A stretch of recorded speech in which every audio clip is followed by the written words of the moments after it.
The air in the obsidian chamber hung thick with the metallic tang of fear.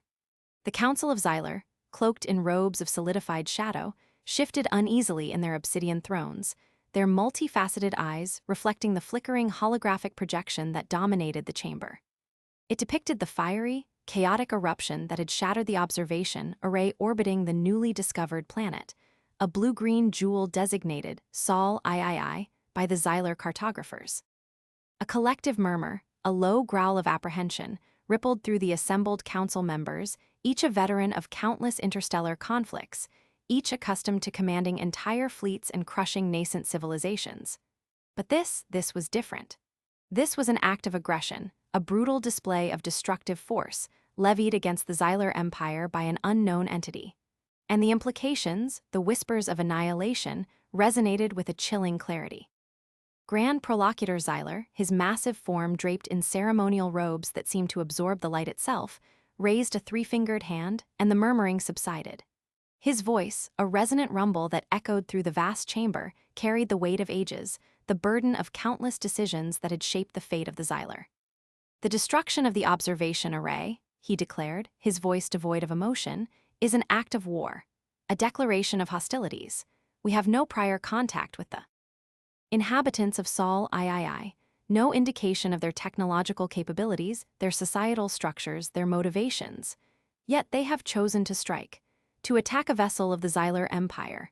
This is unprecedented. The holographic projection shimmered, displaying fragmented sensor readings, bursts of exotic energy signatures, rapidly escalating power outputs, readings that defied Xylar understanding.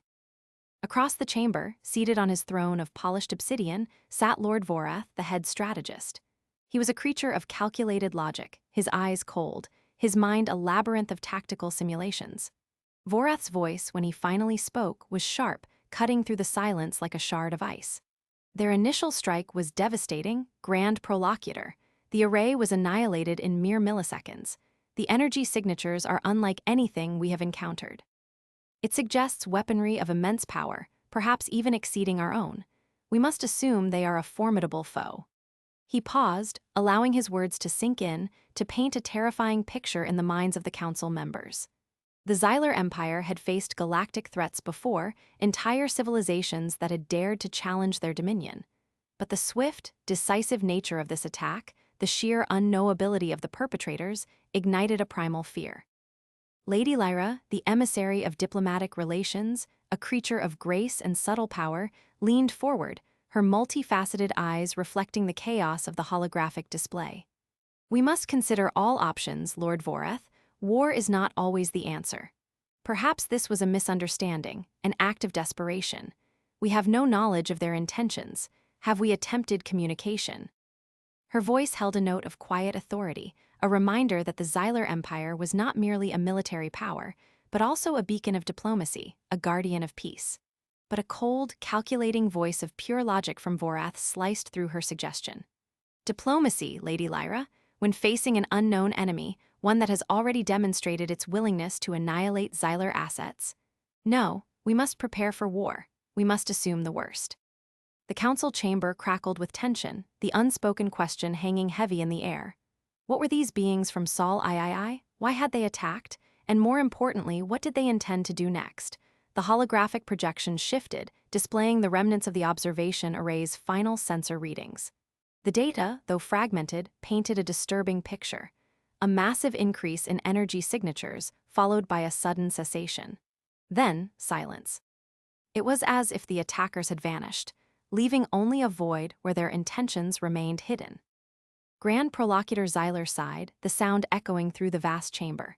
We have no choice, he declared, his voice filled with weary resignation. Lord Vorath, prepare the First Fleet, deploy a reconnaissance squadron to Sol III, scour the planet, assess their capabilities, their defenses. Lady Lyra, initiate communications protocols. If possible, attempt to establish contact. We need to understand what we are facing. The council members, their faces grim, acknowledged the commands. The wheels of the Xylar Empire, fueled by fear and uncertainty, began to turn. Months blurred into cycles. The reconnaissance squadron, led by the battlecruiser Shadowfang, cautiously approached Sol III. The planet was a vibrant blue and green, teeming with life, yet now under the shadow of suspicion. The initial scans revealed a surface far more complex than anticipated. Vast continents, sprawling oceans, and complex atmospheric conditions hinting at a complex and perhaps ancient ecosystem.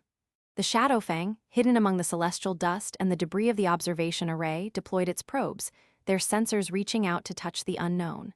The first findings were, at best, inconclusive. No energy signatures, no sign of any significant technological advancement. Nothing that could account for the destruction of the array. The crew of the Shadowfang became restless. Anxiety and uncertainty permeated their every waking moment. They were staring into a void, a blank canvas upon which their fears could freely paint their greatest terrors. Meanwhile, Lady Lyra and her diplomatic corps worked tirelessly to establish communication.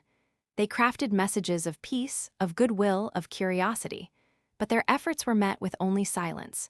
No response, no indication that their signals were even received. The silence was deafening. It spoke volumes, raising the chilling specter of an enemy that was not merely hostile, but perhaps incomprehensible. The Xylar Empire, accustomed to the intricacies of galactic diplomacy, found itself facing an unprecedented challenge. Then, one day, the unthinkable happened. The Shadowfang detected a signal. A faint, almost imperceptible transmission emanating from the planet's surface. A coded message, alien in its structure, but undeniably a response. The crew of the Shadowfang, gripped by a mixture of anticipation and dread, worked to decipher the code. Days turned into weeks as their best cryptographers toiled relentlessly, wrestling with the unfamiliar language. The message was finally broken, and it was a revelation that would forever alter the course of the Xylar Empire. It was a request, a plea for help. The humans of Sol III, the creatures who had struck first, were not the aggressors. They were the victims. The news reverberated through the obsidian chamber, silencing even the most hardened strategists. Grand Prolocutor Xylar, his face etched with confusion, stared at the translated message. They are asking for help, he finally uttered, his voice barely a whisper. The message spoke of an imminent threat, of a cosmic force that was poised to destroy Sol III, a force far more destructive than anything the Xylar Empire had ever faced, a force they called the Architects. This was not a war of conquest. It was a struggle for survival. Lord Vorath, his usual composure shattered, could only stammer, but the attack, the destruction of the array, Lady Lyra responded. It appears their initial response was a desperate measure, a warning, a declaration of their intent to defend their world. The data on the destruction of the array now made sense. A desperate attempt to neutralize a potential threat, not an act of aggression. The Xylar Empire, for the first time, was forced to question its assumptions. The council members engaged in a new, even more heated debate. Should they intervene? Could they trust these beings from Sol III? What if the architects were even more powerful than the humans described? The risk was immense. The potential reward was even greater. The fate of an entire civilization, possibly more, hung in the balance. After days of deliberation, Grand Prolocutor Xylar made the decision. "We have always stood for peace, for the preservation of life," he declared, his voice ringing with newfound determination. "We will respond to their plea. We will send a fleet not to conquer but to assist. We will stand with the humans of Sol III against this architects." The order was issued. The Xylar Empire, prepared for war, prepared itself for something it had never experienced before: altruism. The First Fleet, under the command of Admiral Varkos, one of the most decorated and respected commanders in the Xylar military, was mobilized. They headed to Sol III. The journey took months. The crew, though war-hardened, were filled with a mixture of dread and anticipation. They were entering the unknown, venturing into a conflict with a foe they did not understand, alongside allies who had once been their enemy. When they emerged into orbit of Sol III, they saw a planet under siege. The architects were not a physical entity. They were a swarm, a relentless tide of energy, consuming everything in their path. The destruction of the planetary surface, the extinction of Sol III's ecosystem, was their objective. The Xylar forces engaged the architect swarm, their advanced weaponry unleashing a devastating barrage of energy, but the tide was relentless. The architects, though seemingly without form, were immune to the Xylar Empire's most potent weapons. The energy continued to advance. The battle raged. The tide of architect energy was a force of nature itself, and the Xylar fleet was rapidly being overwhelmed. Then, from the surface of Sol III, the first human ships appeared. Crude, primitive vessels compare. Ed to the sleek, advanced technology of the Xylar fleet. Their arrival was met with initial skepticism. A new attack, a betrayal? But then, the humans engaged the architect swarm with a ferocity that defied their limitations. They maneuvered the battle, utilizing unconventional tactics, exploiting the swarm's weaknesses. The humans seemed to be fighting with a desperate courage, a defiant spirit. The Xylar forces watched in awe, amazed by the sheer audacity of these beings. During the fighting, Admiral Varkos, in a moment of utter desperation, initiated direct communication with a human vessel. The image that flickered onto the holographic display was that of a human woman, her face etched with exhaustion and determination. Her name was Commander Eva Rostova, and she was the leader of the human forces. She spoke in a language that the Xylar forces had barely begun to decipher, but the meaning was clear. "We're outgunned," she said, her voice strained. "But we won't surrender. We'll show them the meaning of resistance." The transmission was quickly cut off as the human vessel returned to the chaos of battle. Admiral Varkos watched the human vessels with a new sense of admiration. Their technology was primitive, their ships were fragile, but their courage was immense. It was a lesson, a revelation that would alter the course of the war. Under Admiral Varkos's guidance, the Xylar fleet changed its tactics, beginning to work in concert with the human vessels. They coordinated their attacks, exploiting the architect's weaknesses. The tides of the battle began to change. The fighting lasted for cycles. The Xylar and human forces, united in their defiance, fought together.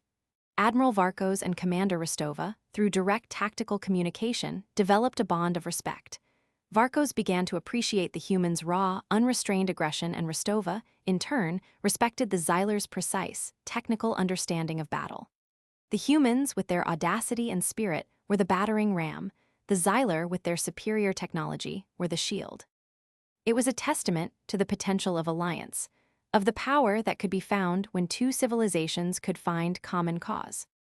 The combined attacks of the humans and Xylar slowly, painstakingly, pushed the architect's swarm back.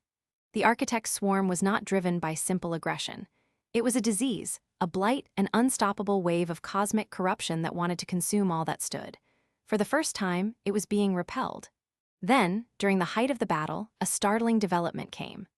The humans activated a weapon, a device of their creation that shattered the architect's swarm's ability to coordinate and function. The swarm was scattered, its advance halted. Sol III was not saved, but the tide had definitively turned. With the architect's swarm in disarray, the remaining Xylar forces were able to regroup and deploy a weapon designed to contain the swarm.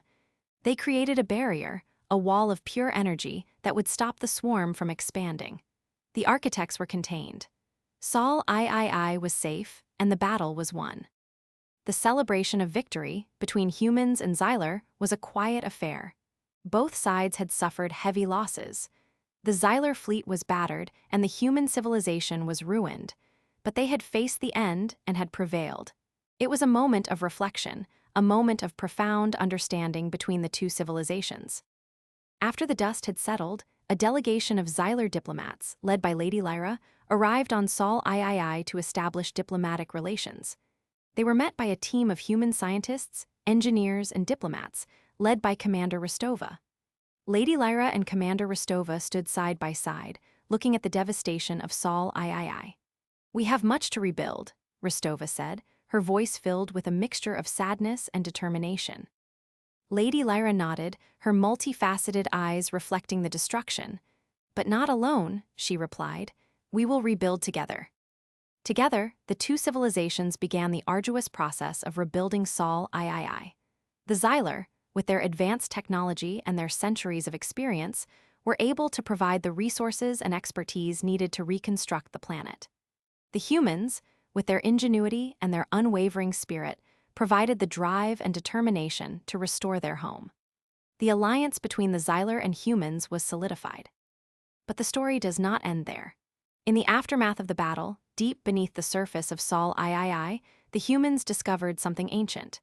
A signal, embedded within the planet's core, of an energy signature of vast complexity and age. This message, more ancient than the oldest civilizations in the galaxy, was from a race far older than both humans and Xyler, a race that had witnessed the birth of the universe. The message spoke of a coming cosmic threat even greater than the architects, a threat that would consume galaxies, a threat that would bring an end to all.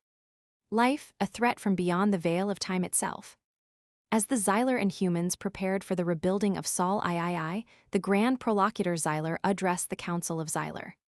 The humans of Sol III have shown us the meaning of courage.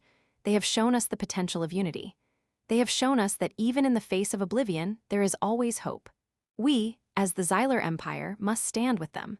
We must be prepared to face any threat, no matter how great. For the future of the galaxy, for the survival of life itself, we will stand together. The cinematic camera soared above the ruins of Sol III, revealing the Xyler fleet and the remnants of the human ships working together to clear the planet. In the distance, the faint image of a transmission, traveling across the cosmos, sent forth by the humans to an unknown destination, which showed the alliance of humans and the Xyler, preparing for what lies beyond the stars. The camera, sweeping across the barren world and the stars, ended on the face of Commander Rostova and the Grand Prolocutor Xyler. Both were silent, but their eyes were clear. The Empire struck Earth first. They got one thing: the end of patience.